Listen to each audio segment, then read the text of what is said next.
לא צריך להגזים. הולכים לשחק משחק. כמה שנים אתם כבר חברות? מכיתה ט', 6 שנים כזה. 6 שנים. אבל כמה טוב אתם מכירות אחת השנייה? בוא נבדוק את זה. שאלה טובה. אתם הולכות לכתוב על הלוח מה ההזמנה של החברה שלכם, בסוף נראה האם הצלחתם. ואם לא קראנו? אם לא קראתם אני כונס אתכם.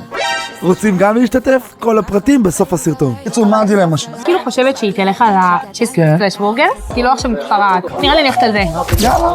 אני לא יודעת איזה טעמים בדיוק היא אוהבת. נראה לי שאני אקח לה את האיטלקי. שזה האמריקאית הכי טעים. זה גם בייקון, יאללה. בייקון זה תמיד טוב. כמה את אומרת שאת קרובה? 90% קרובה. טוב, אז הניחושים שלהם אצלי. נראה מה הם מזמינות. היי, מה נשמע? בסדר, מה קורה? איזה המבורגר לוקחים?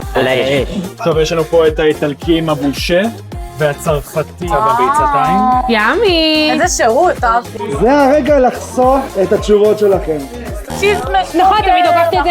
אני תמיד לוקחת את זה. ואת, הייתי בטוחה. אבל אני לא אוהבת בייקון. בייקון, לא יודעת, אמרתי נגוון לך כזה. אבל יפה, כאילו הפציצה. לא, היינו קרובות, הייתי ממש קרובה ואני תודי שאני ממש אז אמנם לא באמת קלעתם, אבל זכיתם בהמבורגר. ממש זכייה. יאללה בתיאבון. תודה. חושבים שאתם מכירים את החברים שלכם? זה הזמן לבדוק. תייגו חבר וספרו לנו קצת על החברות המיוחדת שלכם. ואנחנו כבר נבחר עם מי לשחק בפעם הבאה.